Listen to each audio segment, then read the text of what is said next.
Special treat, team. We are joined by the one and only Michael Knowles. He is the host of the aptly named Michael Knowles Show, which makes a lot of sense, over at the Daily Wire, dailywire.com for all of his latest. Michael, great to see you, man. How you doing?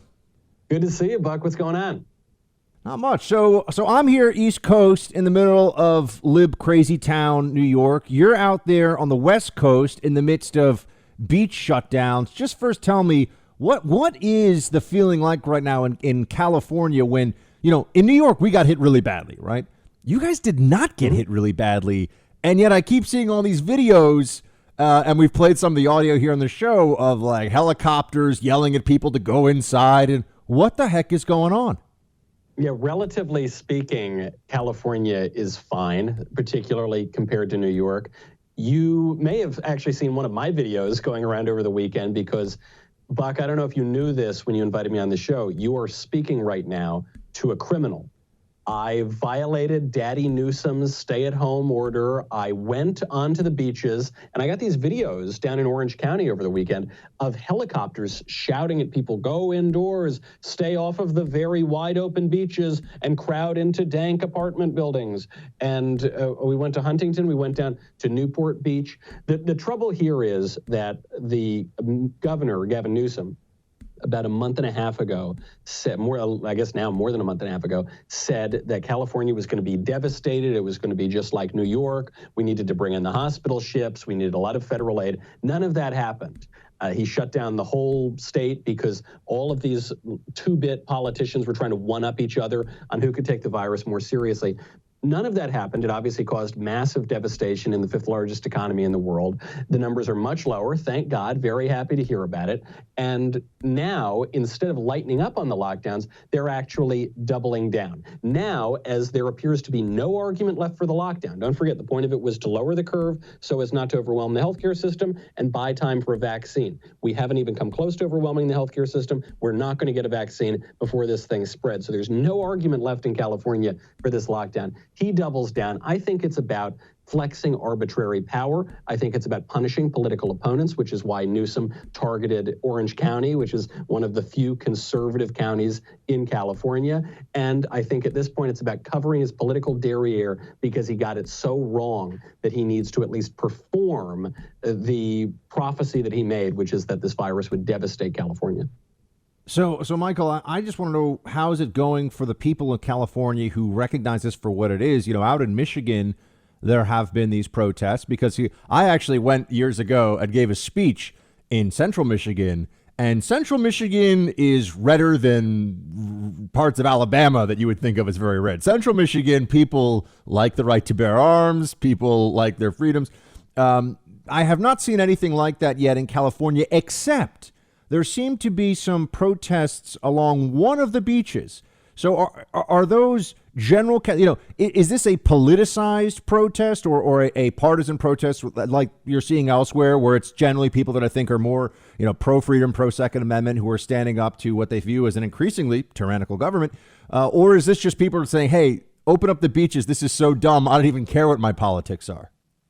It's a little bit of both, but it's more politicized than not politicized. I was walking along Newport Beach yesterday, and there was a guy who was sitting there with his Harley parked on the beach, American flag sticking out of it, and he looks at me as I'm walking by with my wife, and he just goes, feels good to be free, doesn't it? You know, and we saw a number of these people who were protesting as well. You had some pro-lifers out there. Did he have like a Daily Wire tattoo on his shoulder, by the way? I know you guys are very... He did. I always can really spot the fans with the huge Daily Wire tattoos on their chest. You know, I mean, this guy did look like, you know, one of us. He looked like a conservative guy. And I saw yesterday former President George Bush put out a video, and he basically said we shouldn't politicize this virus. We shouldn't treat it as a political matter. And I like the intention that I suspect was behind that video, but I don't think the point is quite right. This has been politicized from the very beginning. It has been politicized by liberals and by the left, who want to use the veneer of science to take all of our political choice away from us. So what they're saying is, we can't listen to the president, we can't listen to our elected representatives, we have to listen to the exalted experts, the great Dr. Fauci, the oracle who will tell us when we're allowed to go outside again. This is the liberal technocratic vision of how society should be run, by progressive experts who tell us all exactly what to do. But that's not how politics really works. Politics is not an exact science. We discuss things with one another, we debate, we persuade our fellow citizens, and when people go a little too far and they prioritize total safety, over the freedoms that we all enjoy, ironically actually undermining public health because they're taking away those freedoms, because externalities happen like suicides going up, drug overdoses going up. Because of that, it is totally right for us to debate that and go out and push back on arbitrary power. And I think that's what you're beginning to see in the more conservative counties. We're speaking to Michael Knowles of the Michael Knowles Show over at the Daily Wire. Michael, the plan for the liberals in California is what exactly? In New York State, we have a 12-point plan that Governor Cuomo has put out that is absurd. I mean, the worst part of it, or I should say the most unrealistic part, is test and trace. People keep saying, and they think that this is smart, we need to get to, depending on who you ask, 5 to 20 million tests a day. Who's going to take these tests? I mean, unless they're going to, and maybe this is the plan, they're going to force people to line up like cattle and all just keep taking, because you'd have to do it every 2 weeks as well to make sure you had continued, if you didn't have antibodies, you're still susceptible to it, right? So the test and trace scheme that they're talking about does not seem feasible in the least to me and other people I talk to, including doctors who don't want to get in trouble for speaking publicly about this. There's a lot of that. What's the plan in California exactly? And I'm assuming that there's you guys have like your own version of a coastal coalition, right? There's Washington, Oregon, California are all working together. So how's the West Coast supposed to open up? Well, as you point out with something like test and trace, the fact that it's not feasible is a feature, not a bug of the plan. They keep moving the goalposts on all of these reopen schemes because all of the predictions failed to come true. And so they're trying to get to a standard that's not possible to achieve so that they can justify having arbitrary power and proving that Donald Trump is a very bad man and they were all right to lock down and defend every position they've taken. We're seeing that same thing happen out here in California. It tells you a lot about the priorities of this state, though. They've issued a four-step plan in California. We're in phase 1, then we're weeks away from phase 2, and then we are months away, to quote the governor, from phase 3 and phase 4. In phase 2, you begin to open up things like schools and daycare centers and retail shops. But it's not until phase 3 that you open up churches and other places like gyms and things like that. Consider the priorities, how warped this society has become. The virus is no less deadly at school than it is at church. If older people go to church, they can obviously stay home. The kids who are going to school could infect their teachers or their guidance counselors or the administrators, go home and infect the rest of their families. It's not as though this would prevent, large numbers of people from gathering. Schools are a lot bigger than churches, generally speaking. It just shows that as a society, we've prioritized. We need to get the kids out of the house. We've got to get them into places where they can be indoctrinated into the ideology of the state. We've got to open up retail businesses so people can continue to consume cheap products, probably manufactured in China. But we won't open up churches because we don't need to open up churches because, come on, all that stuff is just silly superstition anyway. I think these are the thoughts that are going through Gavin Newsom's mind. And he's got a coalition, as you say, of various states in the region, which, by the way, on the face may be unconstitutional because there's a little language in the Constitution about how the states are not allowed to form alliances with each other beyond the scope of the federal government. So obviously nobody in the State House in Sacramento has even given that a moment's thought. They tend not to focus very much on the Constitution to begin with, and I think that's part of the reason why we find ourselves in this pickle here, where the arbitrary power increases, and as the virus itself gets better, all of a sudden we find ourselves in a much worse political situation. How far are you from personal non-compliance, and how deep on that are you willing to go? I mean, I was out over the weekend here in New York, and every time because everyone here pretty much has masks in public, including people in their cars, they've got masks on inside their vehicle by themselves, jogging, on bicycles. If by the way, if the virus first of all, if you're on a bicycle, the chances are you're probably under 70, which means that your chance of dying from this, if you were to get it, as we know statistically, is very, very small. And especially the guys that wear the like super tight lycra, neon racing suit stuff. Those guys tend to be, and gals tend to be, younger, healthier cyclists. If the virus can fly through the air and go up their nose and infect them while they're on their bicycle in a bike lane and no human being is like near them for more than half a second, we're all going to die. I don't think they really understand that. That's right. We've reached this point of absurdity. And so I pull my mask down a little bit, or I take it off. And I'm like a rebel without a cause for a second until I realize, well, I guess I do have a cause, that this is absurd and this is all dumb. And I look around and I'm like, they're the crazy people. But Michael, they think that I'm crazy. Where are you on this? Of course, I'm a little bit more on your side, Buck. You'll be shocked to hear. We like to hope, of course, that the people wearing the very tight bicycling suits tend to be the younger, healthier people. Sometimes we're not always so lucky.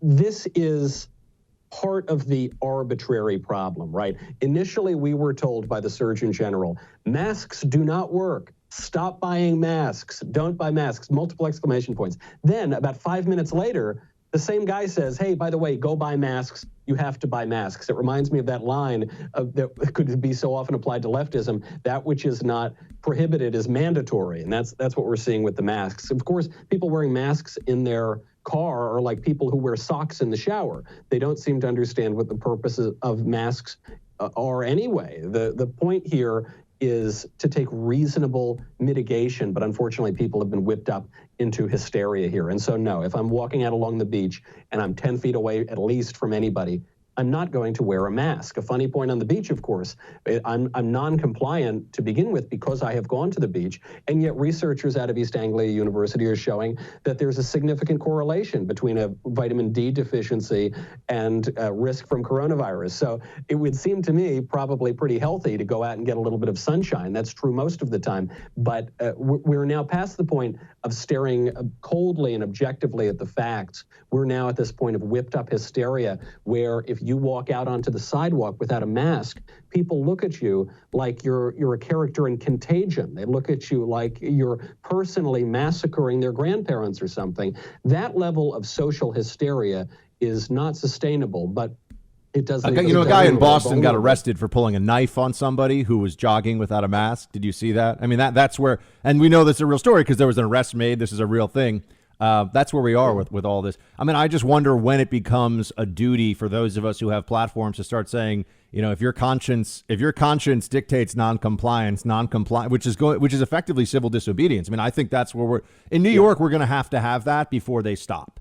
And I worry that it'll take a long time too, that this economy will essentially be completely beaten down and crushed. And then people will start to realize we can't continue with the man, but it'll be too late. That's my concern here. But I also think that the authorities will drag this out to the point where that's your only option. It's just to say, I'm not doing this meaning keep your business closed no matter what, because the plan, as I said, is insane. Do you guys think it's going to be a little better than that? I mean, remember, we've had far more cases, and so there's a greater sense of public fear and urgency around this than there is or at least I assume there is on the West Coast.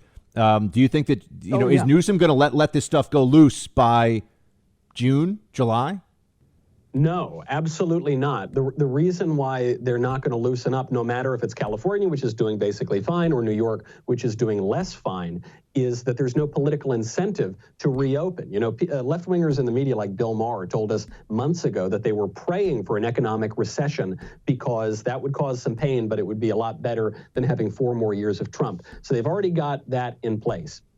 You've seen other media figures do this. Obviously, there's a political incentive for Democrats to keep the economy depressed. House Democrats and Senate Democrats, too, in that relief bill, negotiated a provision that would disincentivize employment, that would make the unemployment benefits such that it was better not to work than to work, and this would last basically right up until the election. So there are a lot of people, and there's a lot of evidence that people are working behind the scenes to drag this thing out. Obviously, prudence is a virtue. If I were, on the streets of New York, I were tightly surrounded by 100 other people, maybe I would put the mask on, right? If I'm walking on a beach in California, if I'm walking along in Central Park or something, I'm not surrounded by anybody, then I'm not going to put the mask on at all. And I think that the people who are demanding it are demanding it merely to flex their muscles. There's obviously no evidence of a public health benefit, but that's the danger we're in. And I think that the conservatives, perhaps like the former president, who are arguing that we've got to stop treating this as a political matter, what they're arguing is unilateral surrender, unilateral disarmament. Yeah, no, I think that's true. Well, before we let you go, Michael, I just have to know something. You know, some other commentators out there have decided to use this as an opportunity to let things loose a little bit, and they have, in fact, grown a bit of facial hair. Now, you and Mr. Ben Shapiro, you guys both look like you're showing up for the first day at the law firm, completely clean shaven. Can the fans at the Daily Wire expect any change in this? Buck, I'm going to make a confession on your show right now. I tried it. Okay, I was home for a few days before I decided I'm going to come back into the studio. So I tried it, and it turns out I'm really good at growing a beard everywhere except right, like here, except for this one. You got to go mutton chops right next to my. You got to go mutton chops. You bring them back.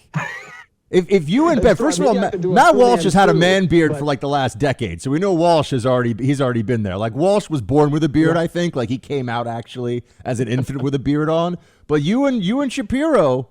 Clean shaven. The only one that I want to grow is a Fu Manchu, and then I assume I'll be accused of cultural appropriation. But it seems like the most fitting sort of facial hair for this Wuhan virus that we're all living through. Well, if you decide to join Team Beard, the water is warm over here, my friend. Thank you so much. Michael Knowles of The Michael Knowles Show. We appreciate you joining us, man. Stay safe out in California. All right. Thanks, Buck. You too.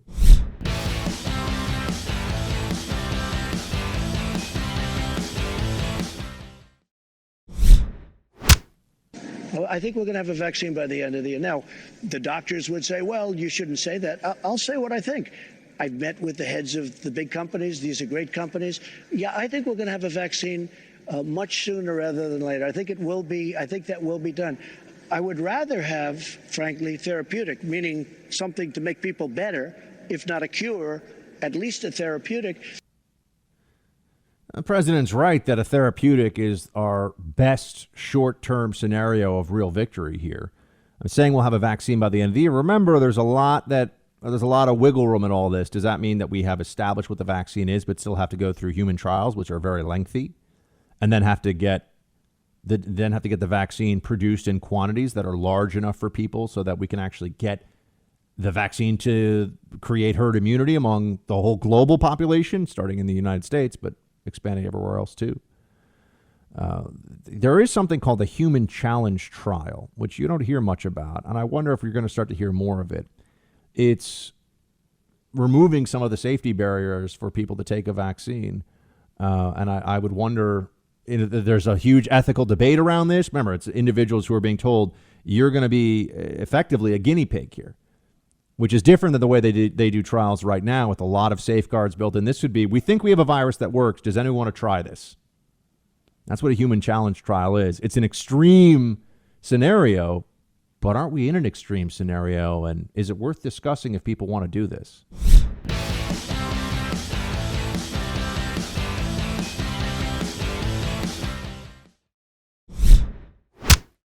I'm shocked that during a crisis it would be so partisan. You know, when you see all these committees, 7 or 8 committees who haven't even started, and they have all these committees looking for trouble, just looking for trouble. Every enemy I have is put on a Democrat committee. And I was surprised. You know, they did the impeachment hoax. It was a total hoax over a phone call that was a perfect call. And we had tremendous, when you look at the House, I think it was 196 to nothing, the Republicans. So there was great unity. In the Senate, the same thing. With all of that unity we have, in one sense, we have great unity. In another sense, I think they're going to come along. I mean, you know, I certainly hope so. But the main thing I have to do is bring our country back, and I want to get it back to where it was, or maybe beyond where it was. You know, we have tremendous stimulus, all the money we've been talking about so far tonight. I think next year is going to be a phenomenal economic year.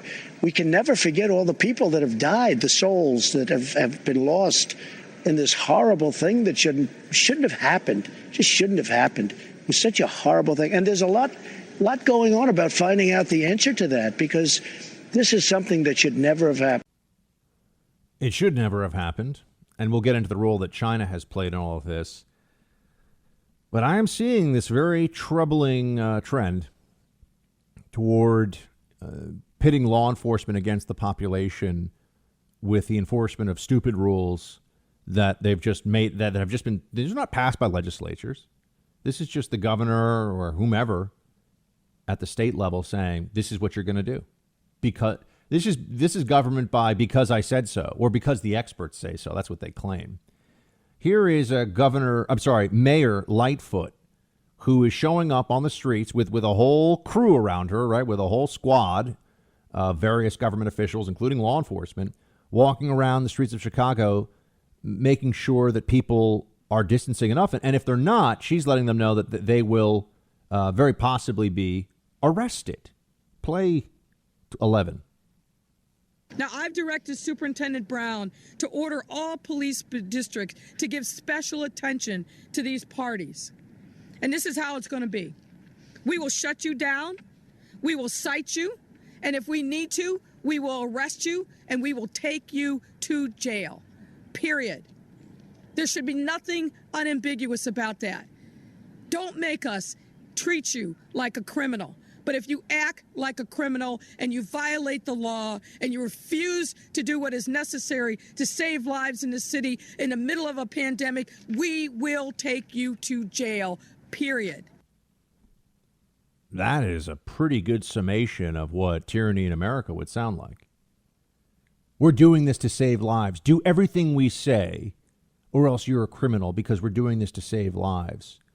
This could be applied to any. Just understand this, and people they'll make all this noise about this because they know that it's true, right? The shutdown libs know this is true.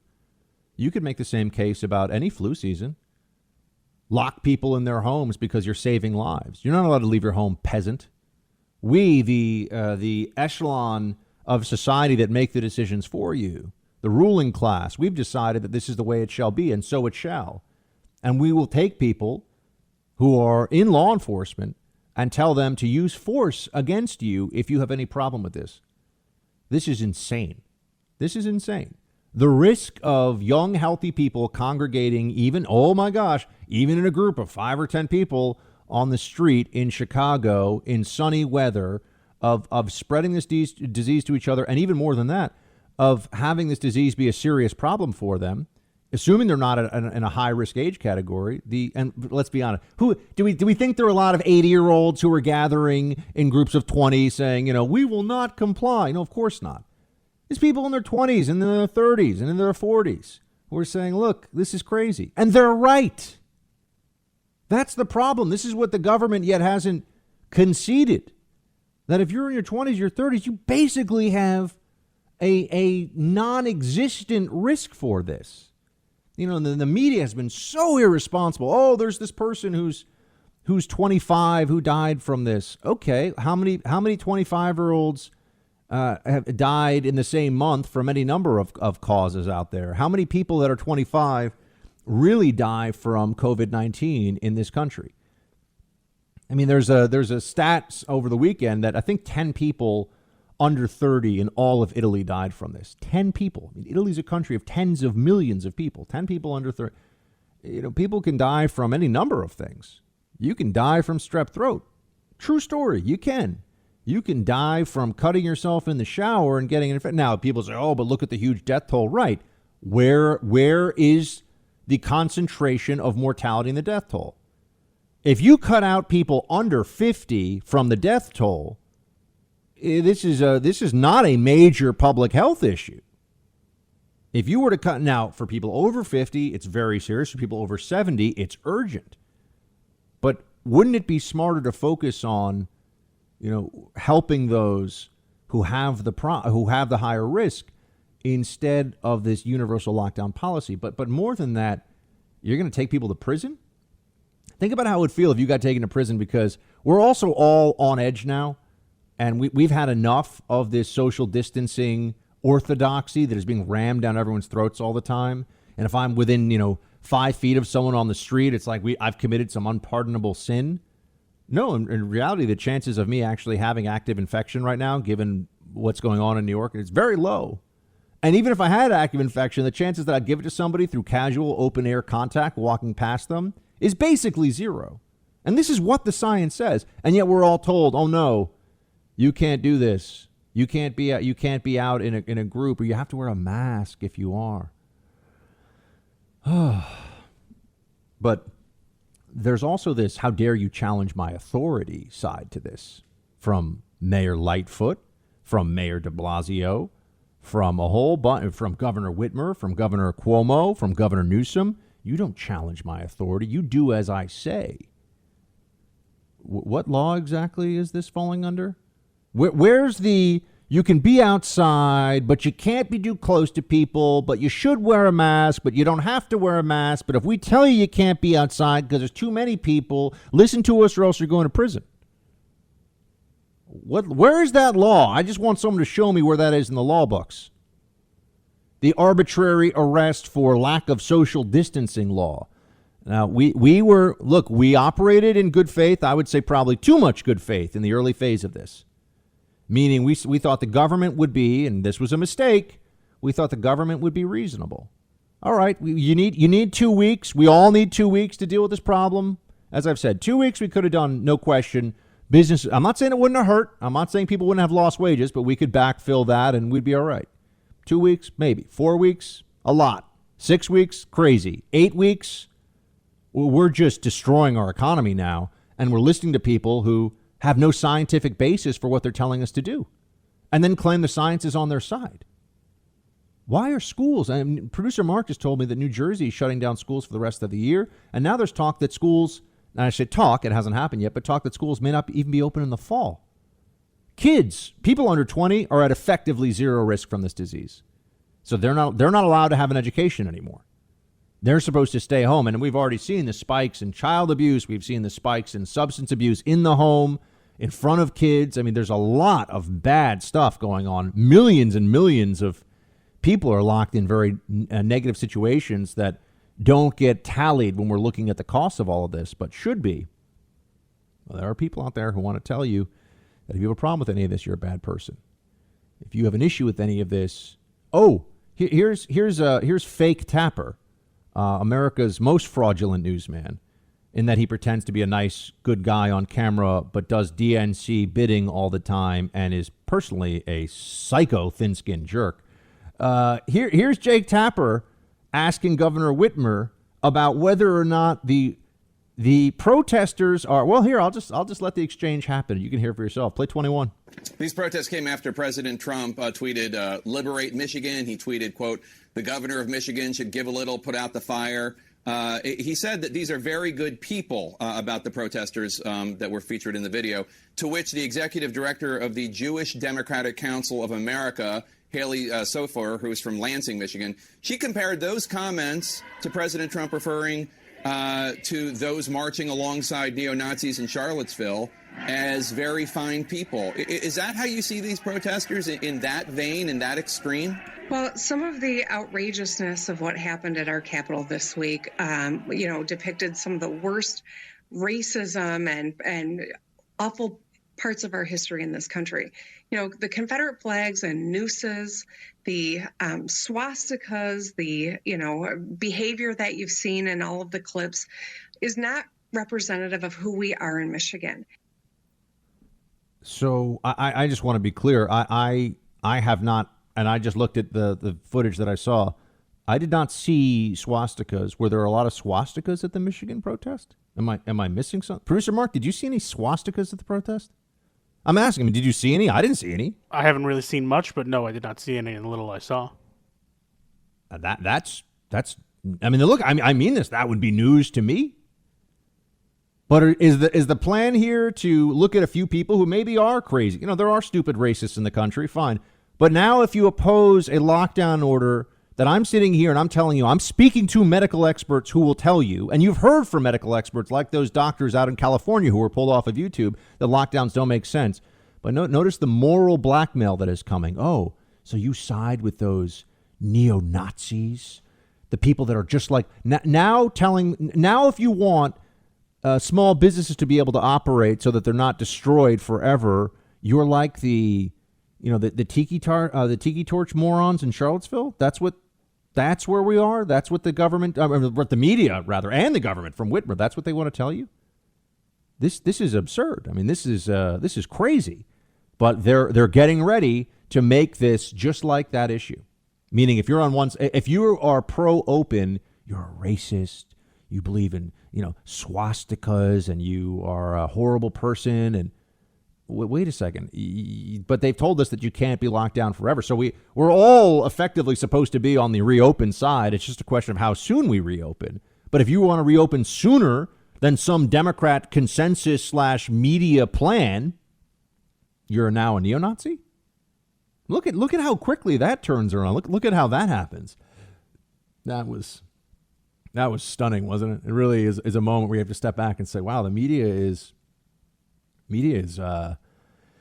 still very dangerous to open debate and conversation and the free exchange of ideas. The media is looking still. The most prominent platforms, the most overpaid and most dishonest people in the media are looking and overexposed. I mean, why should we listen to these morons at CNN? I mean, overwhelmingly, the CNN anchors are deeply unimpressive people. Why should we listen to what they have to say about any of this? They're opinion people pretending to be objective journalists. Start with that. That's why they're frauds. That's why I call them fake Tapper, but it's true of many of the others. Why should their opinions matter so much on this one? No, they're all getting paid, by the way, and they're getting paid a lot. Legacy media, my friend, they're going to be just fine. Do you think they care about you? No, and if you disagree with them, they'll find a way to make sure that you get called a neo-Nazi.